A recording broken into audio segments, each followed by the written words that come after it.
श्याम राधे राधे राधे कृष्ण कृष्ण कृष्ण राधे राधे राधे श्याम श्याम श्याम राधे राधे राधे कृष्ण कृष्ण कृष्ण राधे राधे राधे श्याम श्याम श्याम राधे राधे सर्वं श्री राधा कृष्ण अर्पणमस्तु ജയ ശ്രീ രാധേ രാധേ സ്വസ്തികയിലേക്ക് എല്ലാവർക്കും സ്വാഗതം.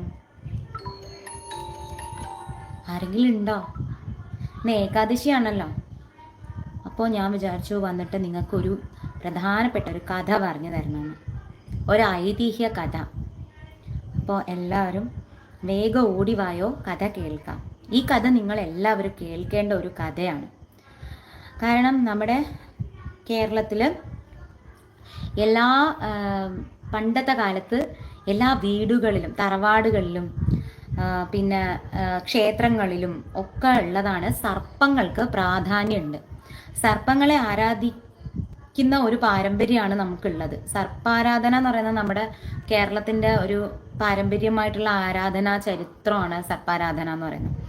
പക്ഷേ എല്ലാവർക്കും ഭയങ്കര ഭയമാണ് സർപ്പ ആരാധനയെ കുറിച്ചിട്ട് കേൾക്കുമ്പോൾ. പക്ഷെ ആ ഭയക്കേണ്ട ഒരു കാര്യമില്ല. ഭയങ്കര സ്വീറ്റായിട്ടുള്ള ഒരു കാരുണ്യമയായിട്ടുള്ള ഒരു ദേവിയുണ്ട്, സർപ്പങ്ങളുടെ ദേവി. സർപ്പങ്ങളെ ഭയക്കാതിരിക്കാൻ, സർപ്പദോഷങ്ങൾ ഉണ്ടാകാതിരിക്കാൻ ഒക്കെ നമ്മളെ സഹായിക്കുന്ന ഒരു ദേവിയുണ്ട്. ആ ദേവിയെ കുറിച്ചിട്ട് ഇന്ന് നിങ്ങൾക്ക് പറഞ്ഞു തരണമെന്ന് എൻ്റെ മനസ്സിൽ ഇങ്ങനെ തോന്നിക്കാം.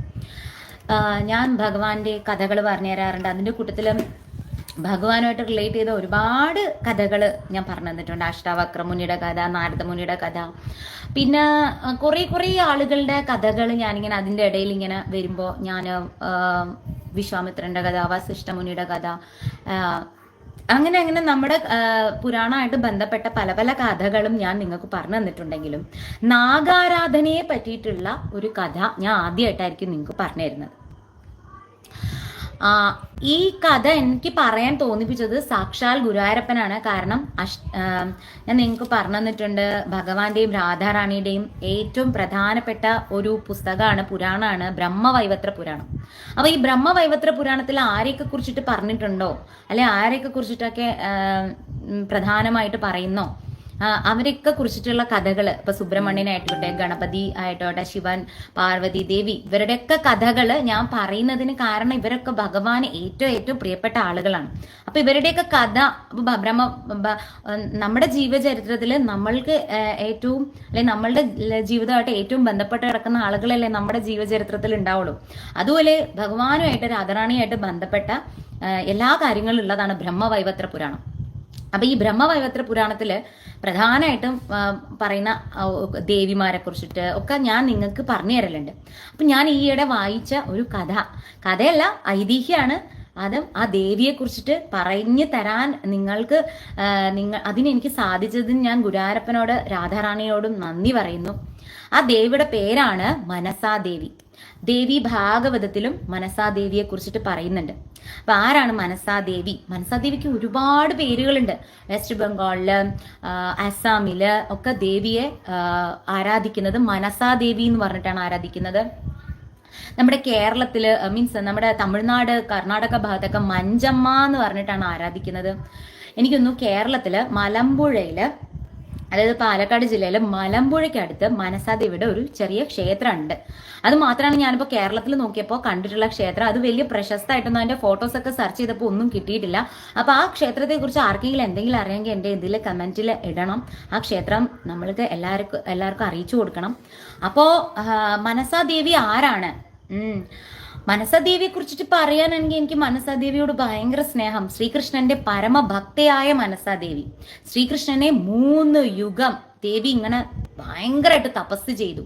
എന്നിട്ട് ശരീരവും വസ്ത്രവും ഒക്കെ ജീർണിച്ചു പോയി. അവിടെ ഭഗവാൻ ശ്രീകൃഷ്ണൻ രാധാസമേതനായിട്ട് പ്രത്യക്ഷപ്പെട്ടുകൊണ്ട് മനസാദേവിക്ക് ഇഷ്ടവരം നൽകി. ഇഷ്ടവരം എന്ന് പറഞ്ഞാല് ദേവിയെ, അതായത് ആ അമ്മയെ ദേവിയായിട്ട് പൂജിക്കുക എല്ലാവരും. എത്ര കാലം ശ്രീകൃഷ്ണന്റെ പേര് ഉണ്ടാവോ അത്ര കാലം ആ ദേവിയെ എല്ലാവരും പൂജിക്കും, എല്ലാവരും ആ ദേവിയെ അറിയും. എല്ലാവരും ആ ദേവിയെ മനസ്സുകൊണ്ട് സ്മരിച്ചാൽ തന്നെ ആ ദേവിയുടെ അനുഗ്രഹം കിട്ടും എന്ന് ശ്രീകൃഷ്ണന്റെ അനുഗ്രഹം കിട്ടിയിട്ടുള്ള ദേവിയാണ് ഞാൻ പറയാൻ പോണ ദേവി മനസാദേവി എന്ന് പറയുന്ന ശ്രീകൃഷ്ണന്റെ പരമഭക്തിയായിട്ടുള്ള മനസാദേവി. അതായത് സർപ്പം കുത്തുക, അതല്ലെങ്കിൽ സർപ്പശാപം, സർപ്പദോഷം, ഇതൊക്കെ നമ്മൾക്ക് പൈതൃകമായിട്ട് കിട്ടണതാണ്. അതുകൊണ്ടാണ് വീടുകളിൽ സർപ്പശാപം, സർപ്പദോഷമൊക്കെ വരുമ്പോഴാണ് മരണങ്ങൾ ഉണ്ടാകുന്നത്, ആളുകൾക്ക് മീൻസ് ദുർമരണങ്ങൾ സംഭവിക്കുന്നത്. പിന്നെ കുട്ടികളൊക്കെ ചെറിയതിലെ മരിച്ചു പോകുന്നു, ഗർഭാവസ്ഥയിലെ കുട്ടികൾ മരണപ്പെടുന്നു. പിന്നെ നമ്മൾക്കൊക്കെ തന്നെ ഇങ്ങനെ അപകടകരമായിട്ട് അങ്ങനെയൊക്കെയുള്ള പലതരത്തിലുള്ള ദുർമരണങ്ങളൊക്കെ ഈ സർപ്പക്കാവുകൾ വേണ്ട വിധത്തിൽ നോക്കാത്ത കാരണം. അതായത് പണ്ട് എല്ലാ വീടുകളിലും എല്ലാ തറവാട്ടിലും ഒരു സർപ്പക്കാവുണ്ട്. ഇന്ന് എല്ലാം വെട്ടിത്തളിച്ച് എല്ലാവരും അവിടെ വീടും ഒക്കെ ഉണ്ടാക്കി. എന്നിട്ട് ഈ വിഷ സർപ്പങ്ങൾക്ക് എവിടെയും പോവാൻ പറ്റാണ്ടിയായി.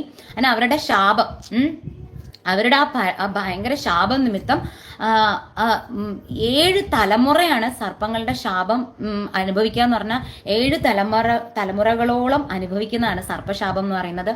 അപ്പൊ അത്രയും സർപ്പശാപം ഉണ്ടാവുക മാത്രമല്ല, ഈ ഒരു കാലഘട്ടത്തില് ഈ ഭൂമിയിൽ മുഴുവനും സർപ്പങ്ങൾ, അതായത് കശ്യപ പ്രജാപതിക്ക് കദ്രുവിൽ നിന്നാണ്, നമ്മുടെ മനുഷ്യകുലത്തിന്റെ എല്ലാം പിതാവ് എന്ന് പറഞ്ഞ കശ്യപനാണ്. എല്ലാ ജീവിവർഗങ്ങള്, എല്ലാ പക്ഷി മൃഗാദികളെ എല്ലാത്തിന്റെയും, ദേവന്മാരുടെ അസുരന്മാരുടെ എല്ലാത്തിന്റെയും ഫാദർ എന്ന് പറയുന്നത് മരീചിയുടെ പുത്രനായ കശ്യപനിൽ നിന്നാണ്. അപ്പൊ നമ്മൾ എവിടെയെങ്കിലും, നമ്മൾ ഉത്തരേന്ത്യയിലൊക്കെ പോകുമ്പോൾ നമ്മൾ എന്തെങ്കിലും പൂജയൊക്കെ ചെയ്യുമ്പോൾ അവർ നമ്മുടെ ഗോത്രം എന്താന്ന് ചോദിക്കും. അപ്പൊ കശ്യപന്റെ മക്കളിൽ നിന്ന് വേറെ വേറെ ഗോത്രങ്ങൾ ഉണ്ടായിട്ടുണ്ട്. പക്ഷെ നിങ്ങൾക്ക് നിങ്ങളുടെ ഗോത്രം എന്താന്ന് അറിയില്ല എന്നുണ്ടെങ്കിൽ അപ്പോൾ അത് കശ്യപ എന്ന് പറഞ്ഞാൽ മതി, കശ്യപ ഗോത്രം എന്ന് പറയണ്ട. കാരണം കശ്യപനിൽ നിന്നാണ് എല്ലാം സ്റ്റാർട്ട് ചെയ്തിരിക്കുന്നത്.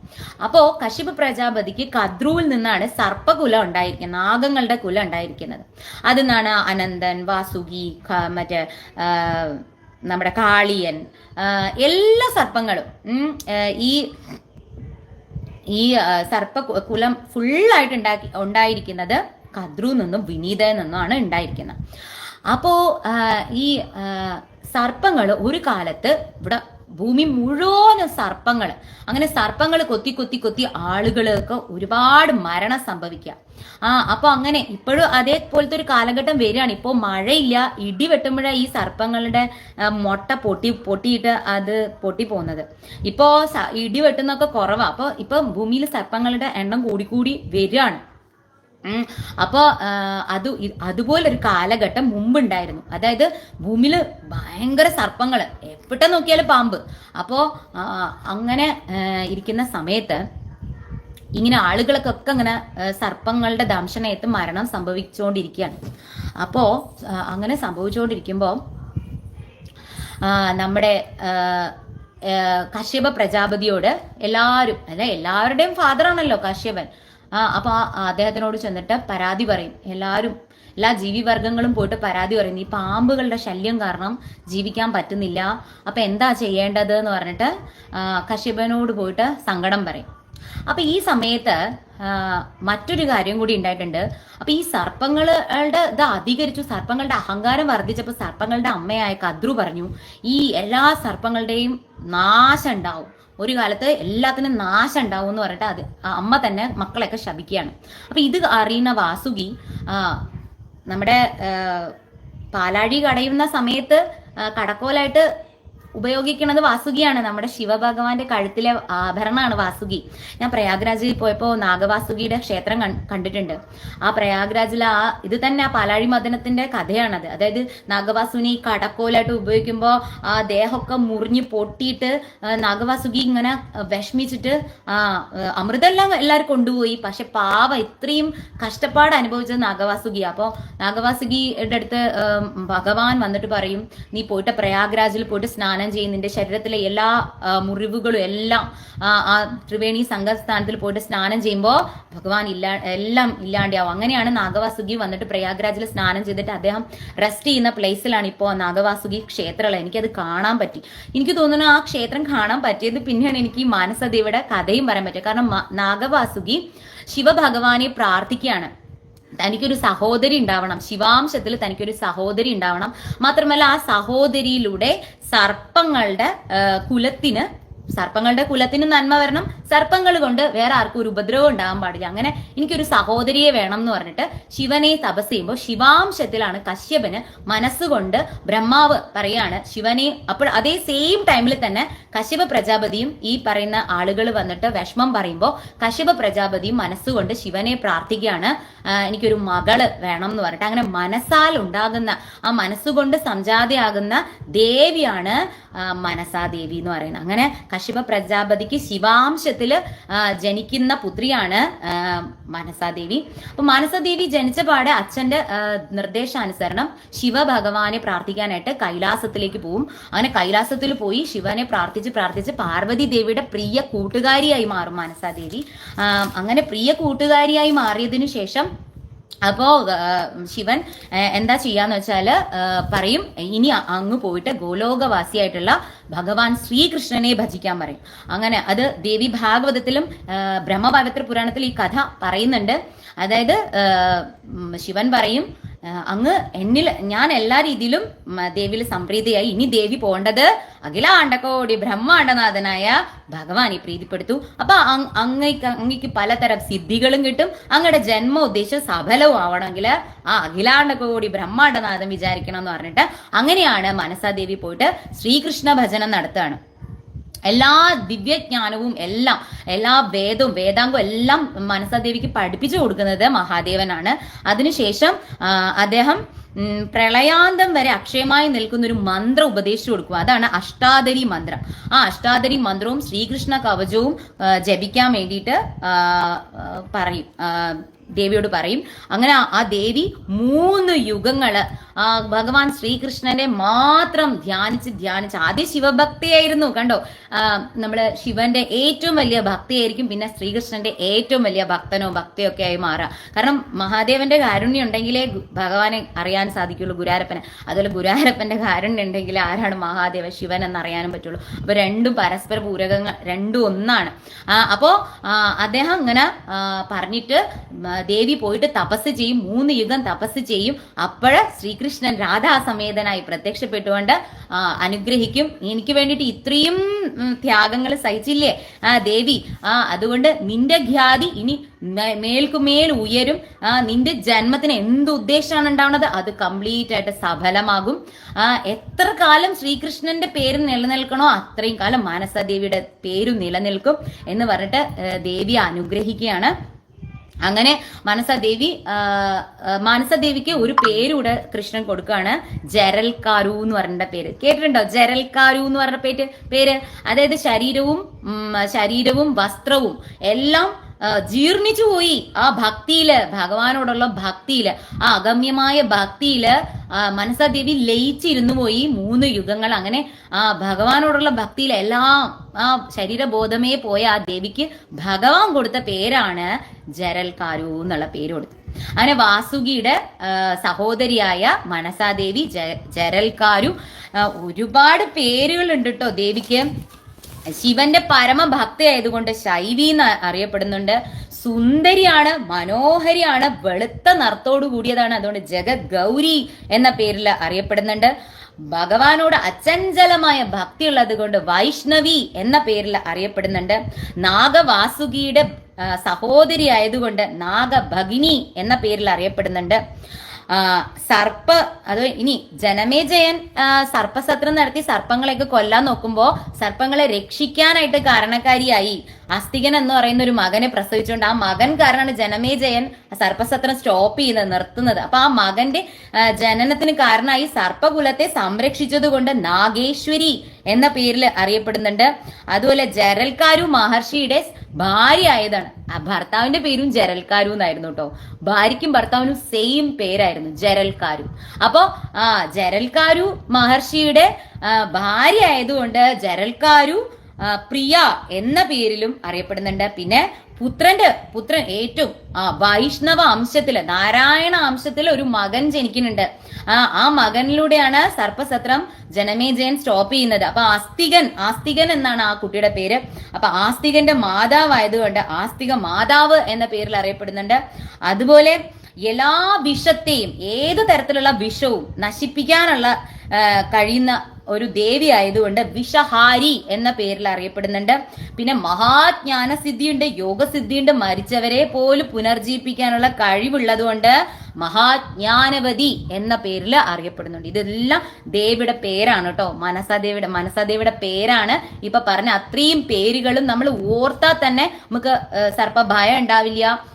നമുക്ക് പലതരത്തിലുള്ള ഈ വിഷങ്ങളുടെ ഈ വിഷം എന്ന് പറയുന്ന സർപ്പത്തിന്റെ വിഷം മാത്രമല്ല കേട്ടോ, എന്ത് തരത്തിലുള്ള വിഷങ്ങളിൽ നിന്ന് നമുക്കുള്ള ആ പവർ, ശരീരത്തിന് അത് പുറത്തേക്ക് വരാനുള്ള പവർ ദേവിയെ പൂജിച്ചാൽ കിട്ടും എന്നാണ് പറയുന്നത്. ഓർത്താൽ തന്നെ കിട്ടും എന്നാ പറയണത്. അത്രയും പവർഫുൾ ആണ് മനസാ ദേവി. അപ്പം അത്രയും വൈഷ്ണവിയാണ്, ശൈവിയാണ്, നാഗേശ്വരിയാണ്, പിന്നെ വൈഷ്ണവി, ജഗത് ഗൗരി, ഇങ്ങനെയൊക്കെ ഉള്ള പേരിലാണ് ദേവി അറിയപ്പെടുന്നത്. 4 കൈകളാണുള്ള ദേവിക്ക്. എപ്പോഴും ഒരു 7 തലയുള്ള പാമ്പ് ഇങ്ങനെ പ്രൊട്ടക്ഷനിൽ ഇങ്ങനെ നിൽക്കണ ഒരു രൂപമാണ് ദേവിയുടേത്. അങ്ങനെ ഒന്ന് സെർച്ച് ചെയ്ത് നോക്കിയാൽ മതി. മനസാ ദേവിനെ കുറിച്ചിട്ടൊന്ന് നിങ്ങളൊന്ന് സെർച്ച് ചെയ്ത് നോക്കാം. അപ്പൊ അങ്ങനെയുള്ള മനസാ ദേവിയുടെ ഇനി ജീവിതത്തിന്റെ കഥയാണ്, കുറച്ച് ട്രാജഡിയാണ്. കാരണം ദേവിയുടെ പർപ്പസ് എന്ന് പറയുന്നത് ഭക്തർക്ക് പ്രൊട്ടക്ഷൻ കൊടുക്കുക, എന്തിൽ നിന്ന്, സർപ്പങ്ങളിൽ നിന്ന് പ്രൊട്ടക്ഷൻ കൊടുക്കുക. അതിനാണ് ദേവിയുടെ പർപ്പസ് എന്ന് പറയുന്നത്. അപ്പം ദേവിയുടെ ഭർത്താവായ ജരൽക്കാരുവിന്റെ കഥയും കൂടി നിങ്ങൾ കേൾക്കണം. അപ്പൊ ദേവിയെ ഞാൻ പറഞ്ഞല്ലോ, ദേവിയെ ഭാരതത്തിന്റെ പല സ്ഥലങ്ങളിൽ പല പേരുകളിലാണ് ദേവിയെ. ജാങ്കുലി എന്ന് പറഞ്ഞിട്ടാണ് വെസ്റ്റ് ബംഗാളില് സുന്ദർബൻസ് ഭാഗത്തൊക്കെ ദേവിയുടെ ഒരുപാട് ക്ഷേത്രങ്ങളുണ്ട്. ജാങ്കുലി എന്ന് പറഞ്ഞിട്ടാണ് മനസാ ദേവിയെ ഇതാക്കുന്ന. പിന്നെ ജഗതി എന്ന് പറഞ്ഞൊരു പേരുണ്ട്. ജഗതി, നമ്മുടെ തിരുവനന്തപുരത്ത് ജഗതി എന്ന് പറഞ്ഞൊരു സ്ഥലമുണ്ട്. ശരിക്കും ജഗതി എന്ന് പറഞ്ഞാൽ മനസാ ദേവിയുടെ മറ്റൊരു പേരാണ്, ജഗതി എന്നുള്ള പേര്. പിന്നെ ബഹുര എന്നൊരു പേരുണ്ട് ദേവിക്ക്. ബഹുര എന്ന് പറഞ്ഞാല് ഭർത്താവിനാൽ ഉപേക്ഷിക്കപ്പെട്ടവൾ എന്നാണ് അതിന്റെ അർത്ഥം. ഭർത്താവ് എന്തിനാ ദേവിയെ ഉപേക്ഷിച്ചത്, ആ കഥയാണ് ഇനി ഞാൻ പറയാൻ പോകുന്നത്. ഇത്രയും നല്ല ദേവിയെ എന്തിനാ ഭർത്താവ് ഉപേക്ഷിച്ചത്? യയാവരന്മാർ എന്ന് പറയുന്ന ബ്രാഹ്മണരുടെ കുലത്തില് മഹാതപസ്യായിട്ടുള്ള ഒരാളുണ്ടായിരുന്നു. ആ ആള് ഭഗവാനെ മാത്രം പൂജിച്ച് ഇതുപോലെ ശരീരവും വസ്ത്രവും ഒക്കെ ജീർണിച്ച് എല്ലാം പോയി. അപ്പോ ആ മഹാതപസ്സിക്ക് ബ്രഹ്മചര്യം നിഷ്ഠയായിരുന്നു. അതായത് വിവാഹം കഴിക്കണം, കുട്ടികൾ ഉണ്ടാകണം, അങ്ങനെ ഒന്നുള്ള ആഗ്രഹമില്ല. മഹായോഗിയായി തീരണം, മഹാസിദ്ധനായി തീരണം, മഹാതപസ്യായി തീരണം എന്നുള്ള ഒരു ആഗ്രഹം മാത്രമേ അദ്ദേഹത്തിന് ഉണ്ടായിരുന്നുള്ളൂ. അപ്പൊ അദ്ദേഹം ഈ വിവാഹം ഒന്നും കഴിക്കാണ്ട് ഇങ്ങനെ എപ്പോഴും ഇങ്ങനെ, അദ്ദേഹത്തിന്റെ പേരായിരുന്നു ജരൽക്കാരു. അദ്ദേഹത്തിന്റെ പേരായിരുന്നു ജരൽക്കാരു. അപ്പൊ അദ്ദേഹം ഇങ്ങനെ വിവാഹം ഒന്നും കഴിക്കാണ്ട് ഇങ്ങനെ എല്ലായിടത്തും ഇങ്ങനെ തീർത്ഥ സ്ഥലങ്ങളിലൊക്കെ യാത്ര ചെയ്ത് ഇങ്ങനെ പോകുമ്പോ ഒരു ദിവസം ഇങ്ങനെ അദ്ദേഹം ഭക്ഷണമൊന്നും അധികം കഴിക്കുന്നില്ല. ചില ദിവസങ്ങളിൽ വായു മാത്രം ഭക്ഷിച്ചാണ് അദ്ദേഹം ഒരുപാട് ഞാന് ബദ്രിനാഥിൽ പോയപ്പോ നാഗസന്യാസിമാരെ കണ്ടിട്ടുണ്ട്. എനിക്ക് അവർ 2 രുദ്രാക്ഷം തന്നിട്ടുണ്ട്. അവര് 2 ദിവസം കൂടുമ്പോഴൊക്കെയാ ഭക്ഷണം കഴിക്കുക. അതും അവര് ഭിക്ഷ യാചിച്ചിട്ടേ ഭക്ഷണം കഴിക്കുള്ളൂ. അവർക്ക് അന്ന് ആ ഫുഡ് അവർ കഴിച്ചു കഴിഞ്ഞാൽ പിന്നെ 2 ദിവസം അവർ ഭക്ഷണം കഴിക്കില്ല. അതായത് പിന്നെ വിശപ്പ് വരുമ്പോ ഇതുപോലെ ഭിക്ഷ യാചിച്ചിട്ടാ ഭക്ഷണം കഴിക്കുക. അപ്പോൾ നമ്മൾ പല ആളുകളും അവരെങ്ങനെ മോശം പറയുകയും ഓടിക്കുകയൊക്കെ ചെയ്യും. പക്ഷെ ഒന്ന് ആലോചിക്കുക, എത്ര വലിയ തപസിദ്ധിയുള്ള ആളുകളാണെന്ന് പറയാം അവരെ. പക്ഷെ അവരുടെ നിഷ്ഠയാണത്. അവര് ഭിക്ഷ യാചിച്ചിട്ടേ ഭക്ഷണം കഴിക്കുള്ളൂ. അത് അന്നന്നത്തുള്ളതേ, ആ വിശപ്പിനുള്ളതേ അവർ കഴിക്കുള്ളൂ. അവര് മഹാതാപസികളാണ്. അവർക്ക് അന്ന് ആരും ഒന്നും കൊടുത്തില്ല എന്നുള്ളേ അവർ പട്ടിണി കിടക്കും. അപ്പൊ അതിന്റെ ശാപം ആർക്കാ കിട്ടണം? നമ്മുടെ മുന്നിൽ വന്ന് അവർ കൈ നീട്ടും. എന്തെങ്കിലും വാങ്ങി തരുമോ എന്ന് ചോദിക്കും. അവർ പൈസ ചോദിക്കില്ല. നമ്മൾ പൈസ കയ്യിൽ വെച്ചിട്ട് അവർ വേണ്ട പറയും. ഒരു പാക്കറ്റ് ഗോതമ്പ് പൊടി വാങ്ങിത്തരുമോ എന്നൊക്കെ അവർ ചോദിക്കുക. അവർ പൈസ ചോദിക്കില്ല. എന്നിട്ട് ആ ഗോതമ്പ് പൊടി കൊണ്ടിട്ട് അവർ കുറേ ദിവസം അവർ അത് വെച്ചിട്ട് അവർ പൈസ ചോദിക്കില്ല. അപ്പൊ അങ്ങനെയുള്ള നാഗസന്യാസിമാരുണ്ട്. അപ്പൊ അവര് ചില ദിവസങ്ങളിലൊക്കെ വായു മാത്രം ഭക്ഷിച്ചിട്ടാ ജീവിക്കുന്നത്. അപ്പൊ ഞാൻ അവരെ നേരിട്ട് കണ്ടിട്ടുണ്ട്. അപ്പൊ ഉത്തരാഖണ്ഡിൽ പോയപ്പോ ഇതുപോലെ ഞാനൊരു അടുത്ത് ചെന്നപ്പോ ഇതുപോലെ ഇവരെ ഇങ്ങനെ ഓടിക്കുന്നുണ്ട്. അപ്പൊ ഞാൻ അവരോട് ചോദിച്ചു എന്താ കാര്യം എന്ന് വെച്ചാൽ പറഞ്ഞു, വിശക്കുന്നുണ്ട്, എന്തെങ്കിലും ഭക്ഷണം കഴിക്കാൻ വേണ്ടി പാത്രം ഇല്ല, ഒരു പാത്രം വാങ്ങി തരുമോ എന്ന് ചോദിച്ചു. അപ്പൊ ഞാൻ പൈസ കൊടുത്തു. അപ്പൊ അവർ പറഞ്ഞു പൈസ വേണ്ട, പാത്രം വാങ്ങി തന്നാൽ മതി എന്ന് പറഞ്ഞു. ഞാൻ പാത്രം വാങ്ങി കൊടുത്തു. പാത്രം വാങ്ങിക്കഴിഞ്ഞപ്പോൾ അവരുടെ ഭണ്ഡാരത്തിൽ നിറയെ രുദ്രാക്ഷം ഉണ്ട്. അത് ഒറിജിനൽ രുദ്രാക്ഷമാണ്. അന്ന് ആദ്യത്തെ ഒരു നാഗസന്യാസി എനിക്ക് ഒരു രുദ്രാക്ഷം എടുത്തു തന്നു. അപ്പഴേ എന്റെ പേര് ചോദിച്ചപ്പോ പാർവതി എന്ന് പറഞ്ഞപ്പോ ഓ ഭോലേനാഥ് ബം ബം ഭോലേനാഥ് എന്നൊക്കെ പറഞ്ഞിട്ട് അവർ കുറെ ഇങ്ങനെ അനുഗ്രഹിക്കുകയൊക്കെ ചെയ്തിട്ട് അപ്പുറത്ത് 2 നാഗസന്യാസിമാരുണ്ടായിരുന്നു. അപ്പൊ അപ്പുറത്തിരുന്ന ആളുടെ കീശയിൽ നിന്ന് ഒരു രുദ്രാക്ഷം എടുത്ത് എനിക്ക് തന്നു. 2 രുദ്രാക്ഷം ഉണ്ട് എനിക്ക് തന്നിട്ടുണ്ടായിരുന്നു. ഞാൻ മുന്നേ ഒരു വീഡിയോയിൽ ഞാൻ അത് കാണിച്ചൊക്കെ തന്നിട്ടുണ്ട് നിങ്ങൾക്ക്. അപ്പോ ഇങ്ങനെയുള്ള ഈ രീതിയിൽ വായു മാത്രം ഭക്ഷിച്ചുകൊണ്ട് പുണ്യതീർത്ഥ സ്ഥാനങ്ങളിൽ നടക്കുകയാണ് ഈ തപസ്വിയായിട്ടുള്ള ഈ നമ്മുടെ സന്യാസിയായ ജരൽക്കാരു. അപ്പോഴാണ് ഒരു ഗർത്തത്തിൽ തല കീഴായിട്ട് തൂങ്ങിക്കിടക്കുന്ന പിതൃക്കളെ കാണാൻ സാധിച്ചു. അദ്ദേഹത്തിന് യോഗസിദ്ധി ഉണ്ടല്ലോ. അപ്പോ ഒരു ഗർത്തത്തിന്റെ താഴെ തലകീഴായിട്ട് തൂങ്ങിക്കിടക്കുന്ന പിതൃക്കളെ കാണും. ഒരു വേര് മാത്രമുള്ള ഒരു പുൽക്കൊടിയിൽ അവർ തൂങ്ങിക്കിടക്കുകയാണ്. എന്നാൽ ആ വേരാകട്ടെ ഒരു എലി തിന്നുകൊണ്ടിരിക്കുകയാണ്. ഈ എലി ഇത് തിന്നു കഴിഞ്ഞാൽ അവർ അഗാധമായി ഗർത്തത്തിൽ പതിക്കുക ചെയ്യുക. അപ്പോ ജരൽക്കാർ ചോദിക്കും നിങ്ങൾ ആരാന്ന് ചോദിക്കുമ്പോ ഈ പിതൃക്കൾ പറയും ഞങ്ങൾ നിന്റെ അച്ഛൻ അപ്പൂപ്പന്മാരാണ് ഇങ്ങനെ തൂങ്ങിക്കിടക്കുന്നത്. എന്തുകൊണ്ടാണെന്നറിയോ ഞങ്ങൾ ഇങ്ങനെ തൂങ്ങിക്കിടക്കുന്നത്? നിനക്കൊരു സന്താനം ഉണ്ടായാൽ മാത്രമേ ഞങ്ങളുടെ പിതൃദോഷം തീരുള്ളൂ. അപ്പൊ നീ വേഗം ഈ ബ്രഹ്മചര്യമൊക്കെ അവസാനിപ്പിച്ചിട്ട് ഞങ്ങളെ മോചിപ്പിക്കാൻ വേണ്ടിയിട്ട് നീ ഒരു ഗൃഹസ്ഥനായി മാറണം. അങ്ങനെ എന്താ പറയാ ജരൽക്കാരു നീ വിവാഹം ചെയ്ത് സന്താനോത്പാദനം ചെയ്യാത്തത് കൊണ്ടാണ് ഞങ്ങൾക്ക് ഈ ഗതി വന്നത്. അതുകൊണ്ട് നീ വേഗം പോയിട്ട് സന്തതികളെ ഉണ്ടാക്കൂ. അപ്പോ ഒരു താല്പര്യമില്ല ജരൽക്കാരുവിന്. ഗൃഹസ്ഥാശ്രമം താല്പര്യമില്ല. ഭാര്യ കുട്ടിയോള് എനിക്ക് പറ്റിയില്ല. പക്ഷെ എന്റെ പിതൃക്കളെ രക്ഷിക്കുകയും ചെയ്യണം. അപ്പൊ പിതൃക്കളെ രക്ഷിക്കണം. എന്താ ചെയ്യാ? പിതൃദോഷം എന്ന് പറയുന്നത് വലിയ ദോഷമാണല്ലോ. നമുക്ക് എവിടെയും സമാധാനം കിട്ടില്ല. നമ്മുടെ അപ്പൂപ്പന്റെ അപ്പൂപ്പന്മാരെ ഒക്കെ ഈ മോക്ഷം കിട്ടാതെ അലയാണെന്നുണ്ടെങ്കിൽ നമ്മുടെ ജീവിതത്തിൽ ജോലി കിട്ടില്ല, ജോലിയിൽ സമാധാനം കിട്ടില്ല, വിവാഹ ജീവിതത്തിൽ സമാധാനം കിട്ടില്ല, എപ്പോഴും അസുഖങ്ങളായിരിക്കും, കുട്ടികൾ ഉണ്ടാവില്ല, കുട്ടികൾ ഉണ്ടാവണ കുട്ടികൾക്ക് അംഗവൈകല്യങ്ങളുള്ള കുട്ടികളായിരിക്കും. ഇങ്ങനെ കുറെയാണ് പിതൃദോഷം കൊണ്ട് ഉണ്ടാവണത്. പിതൃദോഷം സർപ്പദോഷം ഒക്കെ വലിയ വലിയ ദോഷങ്ങളാണ്. അപ്പൊ പിതൃദോഷം മാറ്റാനായിട്ടൊരു ഒരു സിമ്പിൾ കാര്യം ഞാൻ പറഞ്ഞുതരാം. എന്നും രാവിലെ എണീറ്റ് തുളസിത്തറയൊക്കെ ഉണ്ടെങ്കിൽ തെക്കോട്ട് തിരിഞ്ഞു നിന്ന് കുറച്ച് വെള്ളം തെക്കോട്ട് തിരിഞ്ഞു നിന്നിട്ട് ഓം ദേവാം സംതർപ്പയാമി ദേവഗണാം സംതർപ്പയാമി, അത് കിഴക്കോട്ട് തിരിഞ്ഞു നിന്നാണ് ചെയ്യേണ്ടത്. നീ കിഴക്കോട്ട് തിരിഞ്ഞിരുന്ന ഓം ദേവാം സംതർപ്പയാമി ഓം ദേവഗണാം സംതർപ്പയാമി ഓം ഋഷിയും സംതർപ്പയാമി ഓം ഋഷിഗണാം സംതർപ്പയാമി. തെക്കോട്ട് തിരിഞ്ഞു നിന്നിട്ട് വെള്ളം അങ്ങോട്ട് അർപ്പിക്കുക. എങ്ങനെ? ഓം പിതൃ സംതർപ്പയാമി ഓം പിതൃഗണാം സംതർപ്പയാമി എന്ന് പറഞ്ഞിട്ട് കുറച്ച് വെള്ളം അവർക്ക് കൊടുക്കുക. ദിവസവും നമ്മൾ എന്തെങ്കിലും കൊടുക്കണം എന്നാണ്.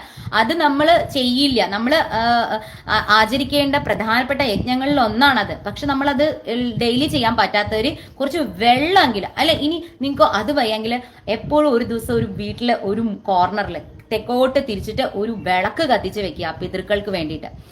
അപ്പൊ അവരെ എന്നും സ്മരിക്കുകയാണ്. അപ്പൊ അവരുടെ അനുഗ്രഹം എന്നും കിട്ടും. അത് നിങ്ങൾക്ക് മേൽക്കും മേൽ അഭിവൃദ്ധി ഉണ്ടാവും. അപ്പോ അങ്ങനെ പിതൃക്കളുടെ ആ ശാപം തീർക്കാനും അവർക്ക് മോക്ഷം കൊടുക്കാനും വേണ്ടിയിട്ട് നമ്മൾ വിചാരിക്കും നമ്മളുടെ ശരീരം എന്ന് പറയുന്നത് നമ്മളുടെയാണ്. അല്ല, നമ്മളുടെ ശരീരത്തിലെ ഓരോ കോശവും നമ്മുടെ അച്ഛൻ അപ്പൂപ്പന്റെ ഒക്കെ ഒരുപാട് വാസനകളിലൂടെയാണ് നമ്മൾ കടന്നു വന്നിരിക്കുന്നത്. അപ്പൊ അവരോടൊക്കെ നമുക്ക് ഋണമുണ്ട്, നമുക്ക് കടമുണ്ട്. നമുക്ക് ഈ ശരീരം കിട്ടിയതിന് അവർക്കൊക്കെ കടം വീട്ടിക്കൊണ്ട് വേണം നമ്മൾ ജീവിക്കാൻ. നമ്മുടെ ജീവിതം എന്ന് പറയുന്നത് ഫുള്ള് കടം വീട്ടലാണ്. കടം വീട്ടുക, ഭഗവാന് കടം വീട്ടുക, ദേവന്മാർക്ക് കടം വീട്ടുക, ഋഷിമാർക്ക് കടം വീട്ടുക, പിതൃക്കൾക്ക് കടം വീട്ടുക, ഈ പക്ഷി മൃഗാദികൾക്ക് കടം വീട്ടുക. ഇങ്ങനെ കടക്കാരാണ് ശരിക്കും പറഞ്ഞാൽ നമ്മള്. പക്ഷെ നമ്മൾ ഇതൊന്നും ചിന്തിക്കില്ല. അപ്പോ ആ കടം വീട്ടാനുള്ള ഏറ്റവും നല്ല മാർഗമാണ് ഇത്. ഇപ്പൊ ഞാൻ പറഞ്ഞ ഒന്നില് വിളക്ക് പിതൃക്കൾക്ക് വേണ്ടിയിട്ട് തെക്കോട്ട് എല്ലാ ദിവസവും ഒരു വിളക്ക് കത്തിച്ച് വെക്കുക. അല്ലെങ്കിൽ ഈ പറഞ്ഞ പോലെ രാവിലെയോ വൈകുന്നേരമോ സന്ധ്യാവന്ദനത്തിന്റെ സമയത്തോ രാവിലെയൊക്കെ പിതൃക്കളെ സ്മരിച്ചുകൊണ്ട് കുറച്ച് വെള്ളം അവർക്ക് സമർപ്പിക്കുക. അത് നല്ല കാര്യമാണ്. അപ്പോ ജരൽക്കാരു ഗൃഹസ്ഥാശ്രമം സ്വീകരിക്കാൻ തീരെ താല്പര്യമില്ല. അപ്പൊ എന്തു ചെയ്യും? പിതൃക്കളോട് പറയും ഞാൻ ഗൃഹസ്ഥാശ്രമം സ്വീകരിക്കാം, പക്ഷേ ഞാൻ വിവാഹം കഴിക്കുന്ന പെണ്ണിന്റെ പേര് എന്റെ പേര് ഒരേ പേരായിരിക്കണം, എങ്കിൽ മാത്രമേ ഞാൻ വിവാഹം കഴിക്കുള്ളൂ. അപ്പോ പേര് ജരൽക്കാരു. ഇങ്ങനത്തെ പേരിൽ ആരാ ഉണ്ടാവാ? അപ്പോഴാണ് നാഗവാസുകി ഇത് കേട്ടോണ്ടിരിക്കുകയാണ്. നാഗവാസുകി കേട്ടു. നാഗവാസുകി പിതൃക്കളോട് പറയും പേടിക്കണ്ട, നിങ്ങൾക്ക് മോക്ഷം കിട്ടാൻ ഒരു വഴിയുണ്ട്. എന്റെ അനിയത്തി, എനിക്കൊരു അനിയത്തി ഉണ്ട്, ആളുടെ പേര് ജരൽക്കാരു എന്നാണ്. സാക്ഷാൽ അഖിലാണ് കോടി ബ്രഹ്മാണ്ടനാഥനെ ഭഗവാനാണ് ആ പേര് കൊടുത്തത്. ഇപ്പോഴാണ് മനസ്സിലായത് എന്തിനാ പേര് കൊടുത്തതെന്നുള്ളത്. എന്റെ അനിയത്തിയുടെ ഇദ്ദേഹത്തിനെ കൊണ്ട് നമുക്ക് വിവാഹം കഴിപ്പിക്കാന്ന് പറയും. അങ്ങനെയാണ് വാസുകി തന്റെ അനിയത്തിയായിട്ടുള്ള ജരൽക്കാരുവിനെ കൊണ്ട് നമ്മുടെ ജരൽക്കാരു, അത് മനസാദേവി ജരൽക്കാരുവിനെ വിവാഹം കഴിക്കുകയാണ്. അങ്ങനെ വിവാഹം കഴിച്ചു. വിവാഹം കഴിച്ചെങ്കിലും ജരൽക്കാരുവിന് ഈ ഗൃഹസ്ഥാശ്രമ ജീവിതത്തിനോടൊന്നും യാതൊരു താല്പര്യമില്ല. മനസാദേവിയോടാണെങ്കിലോ ഭയങ്കര ആരാധനയാണ്.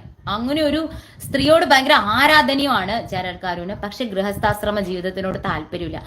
അപ്പോ അങ്ങനെ കുറച്ച് ദിവസങ്ങളൊക്കെ കഴിഞ്ഞു.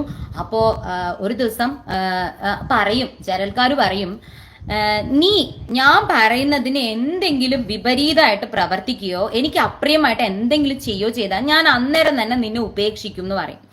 അപ്പോ ദേവി അത് അന്നേരം സമ്മതിക്കും. ആയിക്കോട്ടെ, ഞാൻ അങ്ങേക്ക് വിപരീതമായിട്ട് ഒന്നും ചെയ്യില്ല. ഭയങ്കര സ്നേഹമായിരുന്നു ജരൽക്കാരുവിന് ദേവിക്ക് ഭർത്താവിനോട്. ഭയങ്കര സ്നേഹമായിരുന്നു. അപ്പോൾ ഭർത്തമതിയായ ഭാര്യയായിട്ട് ഇങ്ങനെ കുറച്ച് ദിവസങ്ങൾ കഴിയുമ്പോ തന്നെ ഒരു ദിവസം സന്ധ്യാവന്ദന സമയത്ത് ജരൽക്കാരു മഹർഷി സിദ്ധയോഗിയാണല്ലോ. അപ്പോ ജരൽക്കാരു മഹർഷി സന്ധ്യാവന്ദനം ചെയ്യാതെ ദേവിയുടെ മടിയിൽ കിടന്ന് ഉറങ്ങുകയാണ്. അപ്പൊ സന്ധ്യാവന്ദനത്തിന് സമയമായി. തന്റെ ഭർത്താവാണെങ്കിൽ എല്ലാം കൃത്യം ചെയ്യുന്ന ആളാണ്. അപ്പൊ അദ്ദേഹത്തിനെ വിളിച്ച് ഉണർത്തി ഇനി ദേഷ്യാവോ? നല്ല ഉറക്കത്തിൽ കിടക്കാണ്. പക്ഷെ സന്ധ്യാവന്ദനം ചെയ്യാതിരുന്നാൽ അത് തെറ്റല്ലേ? ആ പിതൃക്കളുടെ ശാപമൊക്കെ കിട്ടില്ലേ? അപ്പൊ എന്താ ചെയ്യാ? ഉണർത്തണോ വേണ്ടയോ? ഉണർത്തണം. ഇനി ഉറക്കത്തിൽ നിന്ന് അദ്ദേഹത്തിനെ ഉണർത്തുന്ന അദ്ദേഹത്തിന് ഇഷ്ടമല്ല, അദ്ദേഹത്തിന് അപ്രിയാണത്. അപ്പൊ അത് ചെയ്തു കഴിഞ്ഞാല് എന്നെ അദ്ദേഹം ഉപേക്ഷിക്കുകയോ? അങ്ങനെ പല കാര്യങ്ങള് ഇങ്ങനെ ദേവിയുടെ മനസ്സിലൂടെ കടന്നുപോയി. എന്നിട്ട് പിന്നെ വിചാരിച്ചു അദ്ദേഹത്തിന് ഒരിക്കലും ദോഷം ഉണ്ടാവരുത്, അദ്ദേഹത്തിന് ഒരിക്കലും ഈ സന്ധ്യാവന്ദനം ചെയ്യാതിരുന്നത് കൊണ്ട് അദ്ദേഹത്തിന് ദോഷം ഉണ്ടാവരുത്. അതുകൊണ്ട് എനിക്ക് എന്ത് പറ്റിയാലും അദ്ദേഹത്തിനെ വിളിച്ചുണർത്തണം എന്ന് പറഞ്ഞിട്ട് അദ്ദേഹത്തിനെ വിളിച്ചുണർത്തുമ്പോ ആൾക്ക് നല്ല ദേഷ്യം വരും. എവിടെ പറയും, സൂര്യൻ അസ്തമിക്കോ? മഹാസിദ്ധയോഗിയായ എന്റെ സന്ധ്യാവന്ദനം കഴിയാതെ സൂര്യൻ അസ്തമിക്കോ എന്ന് ചിന്തിച്ച നീ എത്ര വിഡ്ഢിയാണ്. അപ്പോ നീ എനിക്ക് അപ്രിയമായിട്ട് പ്രവർത്തിച്ചിരിക്കുകയാണ്. ഇന്നു മുതല് ഞാൻ നിന്റെ ഭർത്താവും അല്ല, നീ എന്റെ ഭാര്യയല്ല, നമ്മൾ തമ്മിൽ പിരിയാൻ പോവാണെന്ന് പറഞ്ഞു. അപ്പൊ ജരൽക്കാരു സങ്കടപ്പെട്ട്, മാനസാദേവി സങ്കടപ്പെട്ടിട്ട് ഭർത്താവിന്റെ കാലിൽ വീണു അപ്പുറം ഇത്രയും ചെറിയ കാര്യത്തിനാണോ എന്നെ ഉപേക്ഷിക്കുന്നതെന്ന് പറയും. അപ്പൊ ഓൾറെഡി ജരൽക്കാരുന് വിവാഹത്തിന് തീരെ താല്പര്യമില്ല. അപ്പോ ഈ ഇതും കൂടി കേൾക്കുമ്പോ പക്ഷെ മനസ്സിൽ സങ്കടമുണ്ട് പാവം. അപ്പൊ പറയും, അങ്ങയില് എങ്ങനെയാണ് അങ്ങയെ കൊണ്ട് എന്നെ വിവാഹം കഴിപ്പിച്ചതെന്ന് അറിയാമോ? അങ്ങേക്ക് ആ കഥ എന്താണെന്ന് അറിയാമോ? അങ്ങയിലൂടെ എനിക്കൊരു കുട്ടി ഉണ്ടാവും. ആ കുട്ടിയിലൂടെ സർപ്പകുലത്തിന് നാശം വരും ഭാവിയിൽ. ആ നാശത്തിൽ നിന്ന് സംരക്ഷിക്കാൻ വേണ്ടിയിട്ടാണ് അങ്ങയെ കൊണ്ട് എന്റെ സഹോദരൻ അങ്ങേ കൊണ്ട് എന്നെ വിവാഹം കഴിപ്പിച്ചത്. അത് പണ്ട് ഞാൻ പറഞ്ഞല്ലോ, പാലാഴി മദനം കഴിഞ്ഞതിന് ശേഷം വാസുകി ഇങ്ങനെ ബ്രഹ്മാവിനോട് പറയും, എന്റെ കുലത്തിന് നാശം ഉണ്ടാവുകയാണെങ്കിൽ ഭാവിയിൽ നാശം ഉണ്ടാവും, എന്റെ അമ്മ ശപിച്ചിരിക്കുകയാണ്. അപ്പൊ അതിൽ നിന്ന് എന്താണ് രക്ഷ ഉണ്ടാവണേന്ന് പറയുമ്പം ബ്രഹ്മാവ് പറയും, നിനക്കൊരു അനിയത്തി ഉണ്ടാവും. ദേവി സാക്ഷാൽ ദേവിയുടെ അംശത്തിൽ ആ അനിയത്തിയുടെ ഉണ്ടാവണ പുത്രൻ ഈ നിന്റെ സർപ്പകുലത്തിനെ മുഴുവനും രക്ഷിക്കും. എപ്പോഴെങ്കിലും അങ്ങനെ സർപ്പകുലത്തിന് നാശം ഉണ്ടാവുകയാണെങ്കിൽ അത് രക്ഷിക്കാൻ വേണ്ടിയിട്ട് നിന്റെ അനിയത്തിക്ക് ഒരു കുട്ടി ഉണ്ടാവും എന്ന് പറഞ്ഞിട്ടുണ്ടായിരുന്നു. അപ്പോ അത് ജരൽക്കാരു മനസാദേവി ജരൽക്കാരുനോട് പറയുമ്പോ ജരൽക്കാരു അസ്ഥി എന്ന് പറയും. അസ്ഥി എന്ന് പറഞ്ഞാൽ ഉണ്ട് എന്നാണ് അർത്ഥം. അതായത് നിന്റെ വയറ്റിൽ എന്റെ കുട്ടി ഉണ്ട്, അത് പർപ്പസ് കഴിഞ്ഞു, ഇനി ഞാൻ പോവാണ് എന്ന് പറഞ്ഞിട്ട് പക്ഷെ ജരൽക്കാരു മനസാദേവി കരഞ്ഞ് കാല് പിടിക്കും.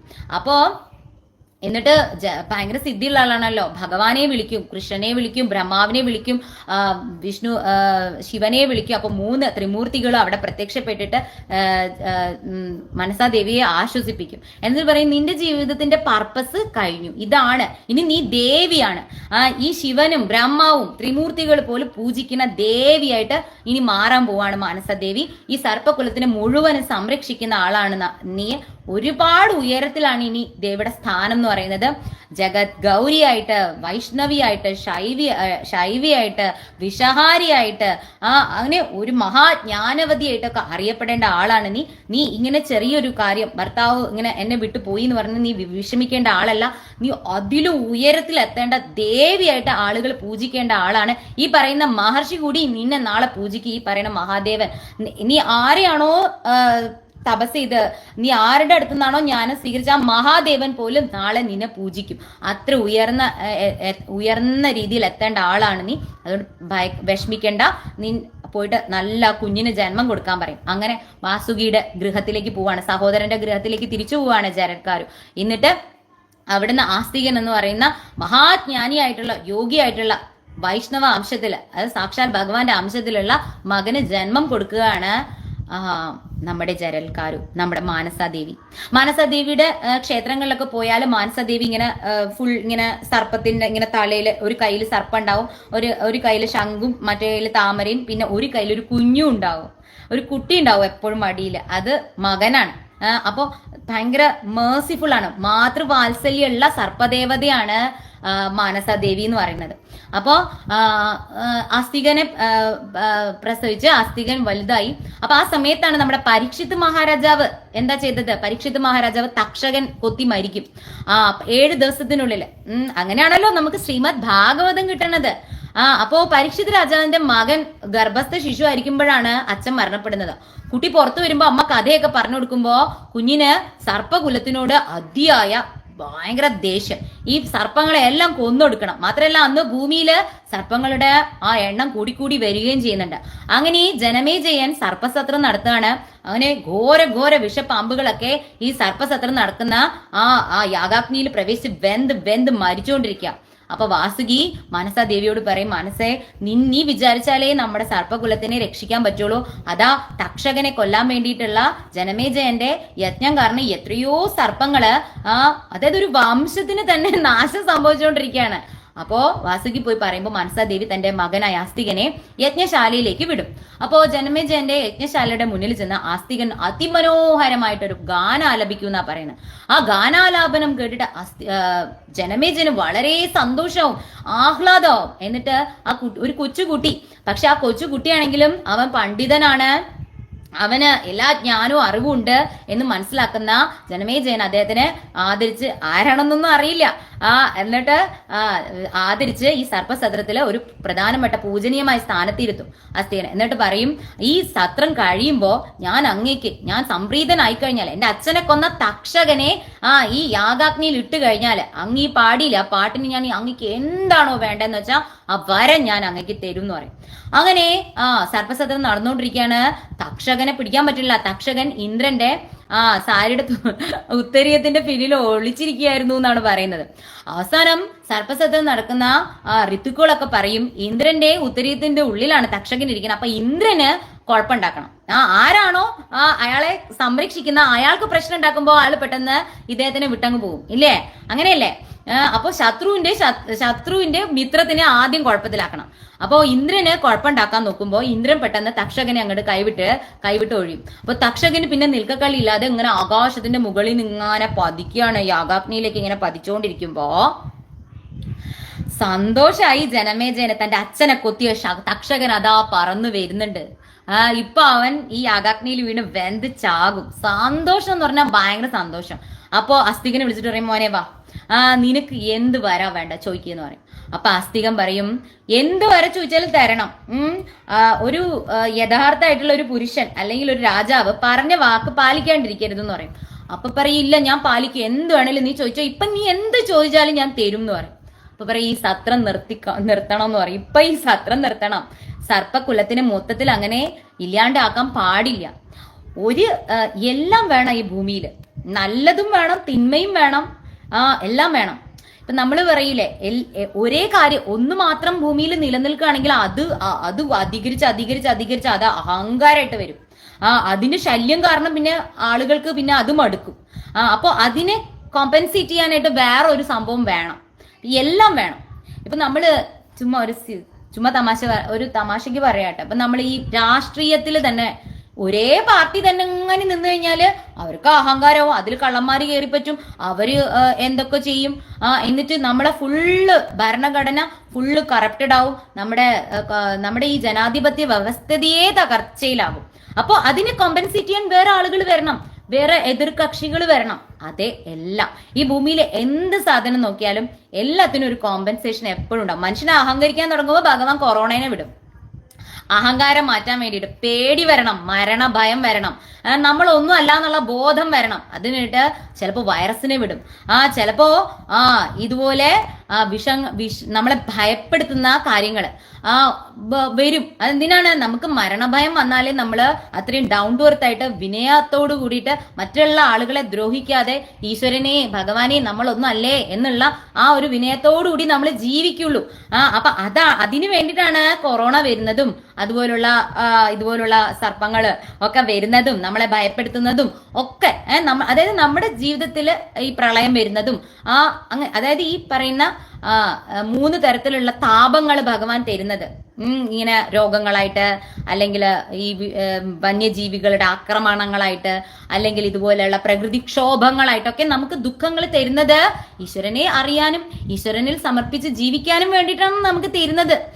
അപ്പൊ ഈ സർപ്പം ഒന്നാകെ നശിച്ചു പോയി കഴിഞ്ഞാല് അതിനെ കോമ്പൻസേറ്റ് ചെയ്യുന്ന, അതായത് സർപ്പങ്ങളെ ഭയന്ന് ജീവിക്കുന്ന ജീവികൾക്ക് അഹങ്കാരം കൂടും, അവര് പിന്നെ ഭൂമിയെ ഭരിക്കാൻ തുടങ്ങും.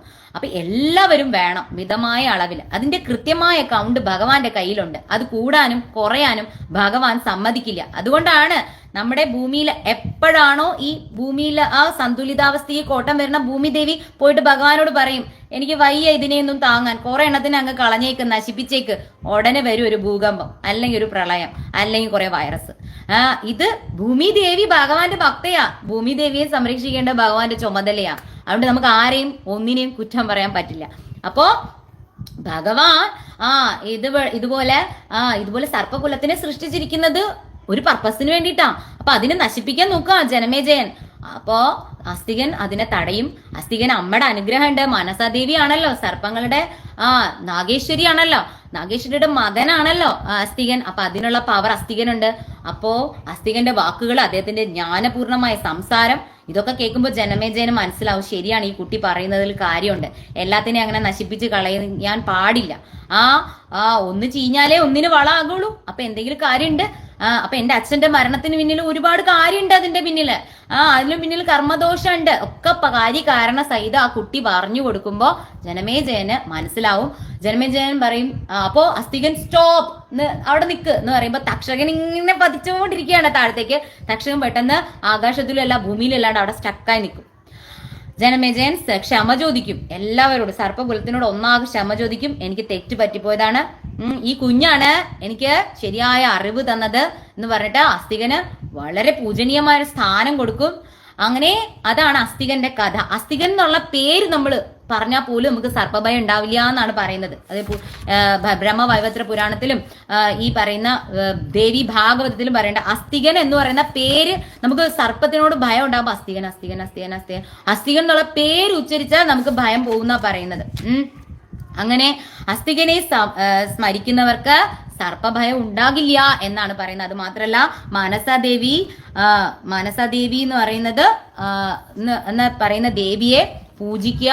ആ ദേവിയെ ശിവനും ബ്രഹ്മാവും പോലും പൂജിച്ചിട്ടുണ്ട്. മനസാദേവിയുടെ ഒരു സ്തോത്രം ബ്രഹ്മവൈവത്ര പുരാണത്തിൽ പറയുന്നുണ്ട്. ശ്വേത ചമ്പക വർണ്ണാഭാം രത്നഭൂഷണഭൂഷിതാം വഗ്നിശുദ്ധാം സുഗധാനാം നാഗയജ്ഞോപവീദിനീം മഹാജ്ഞാനയുതാം ചൈവ പ്രവരാജ്ഞാനിനാം സദാം സിദ്ധാധിഷ്ഠാതൃദേവീം ച സിദ്ധാം സിദ്ധിപ്രദാം ഭജേ. ഇതാണ് ദേവിയുടെ ഈ 12 പേരുകളാണ് ഇതിൽ പറയുന്നത്. ഇത് 12 പേരുകൾ നമ്മൾ ഉച്ചരിച്ചാൽ തന്നെ നമുക്ക് ഒരുപാട് എന്താ പറയാ, അവൾക്ക് വിഷം ഭക്ഷിക്കാൻ പോലും സാധിക്കും. ഇത് ഡെയിലി 10 ലക്ഷം പ്രാവശ്യം ഇത് ജപിച്ചു കഴിഞ്ഞാൽ 10 ലക്ഷം പ്രാവശ്യം ജപിക്കണം കേട്ടോ. എന്നാൽ അയാൾക്ക് വിഷം ഭക്ഷിക്കാൻ പോലും സാധിക്കും. അയാൾക്ക് നാഗങ്ങളെ വേണമെങ്കിൽ ഭൂഷണാക്കാം, അതായത് ആഭരണാക്കി കഴുത്തിലിടാത്രേ. നാഗതൽപ്പത്തിൽ വേണമെങ്കിൽ ശയിക്കാം, അതായത് നാഗത്തിന് തലേണ ആക്കിയിട്ട് വേണമെങ്കിൽ അയാൾക്ക് ശയിക്കാം.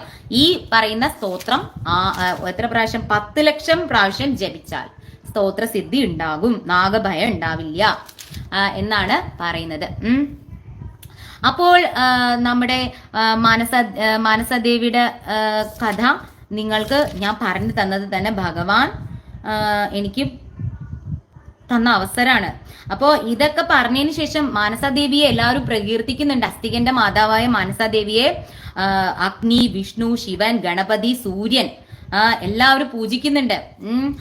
മനസാദേവിയുടെ സ്ഥിരമായ വാസസ്ഥാനം എന്ന് പറഞ്ഞ കൈലാസം പാർവതി ദേവിയുടെ പ്രിയ സഖിയാണ്.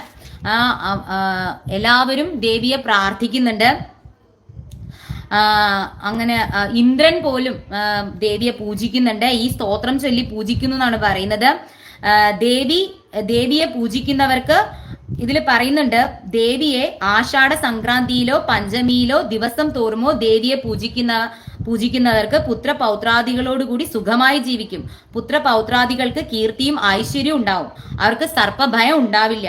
ദേവി സ്വർഗത്തിൽ സ്വർഗലക്ഷ്മിയായും വൈകുണ്ഠത്തിൽ കമലയായും വസിക്കുന്നു. ജരൽക്കാരു നാരായണ അംശജനാണ്.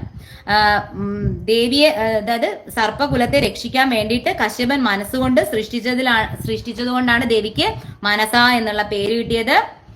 അങ്ങനെ ദേവി ഇങ്ങനെ എല്ലാ ദേവന്മാരും പ്രകീർത്തിക്കുമ്പോ ദേവലോകത്തുനിന്ന് ഗോലോകത്തുനിന്ന് സുരഭി പശു അവിടെ എത്തി ദേവിയെ പാലുകൊണ്ട് അഭിഷേകം ചെയ്തു എന്നാണ് പറയുന്നത്. അപ്പോൾ ഇതാണ് മനസാദേവിയുടെ സ്റ്റോറി. അപ്പൊ മനസദേവിയുടെ ഒരേ ഒരു ക്ഷേത്രം മാത്രമേ കേരളത്തിൽ ഞാൻ കണ്ടുള്ളൂ. പാലക്കാട് മലമ്പുഴയിലാണ് ആ ക്ഷേത്രം ഉള്ളത്. എപ്പോഴെങ്കിലും ഞാൻ പോകും അവിടെ. അപ്പോ അതാണ് മനസദേവിയുടെ കഥ. അപ്പൊ എല്ലാവരും മനസദേവിയെ പ്രാർത്ഥിക്കുക. നിങ്ങളുടെ എല്ലാ സർപ്പഭയവും എല്ലാം മാറി എല്ലാവർക്കും നല്ല നന്മ വരട്ടെ. ഈ ദേവിയെ കുറിച്ച് എനിക്ക് പറയാൻ സാധിച്ചത്, ഭഗവാന്റെ പരമഭക്തയാണ്. അങ്ങനെയുള്ള ദേവിയെ കുറിച്ചിട്ട് പറയാൻ സാധിച്ചത് തന്നെ ദേവിയുടെ അനുഗ്രഹമായിട്ട് കാണുന്നു. അപ്പൊ എല്ലാവർക്കും മനസാദേവിയുടെ അനുഗ്രഹം ഉണ്ടായിട്ട് ഈ ഏകാദശി ദിവസത്തില്, പാപമോചിനി ഏകാദശി ദിവസത്തില് ദേവിയുടെ കഥ എനിക്ക് പറയാൻ പറ്റിയതിൽ ഒരുപാട് സന്തോഷമുണ്ട്.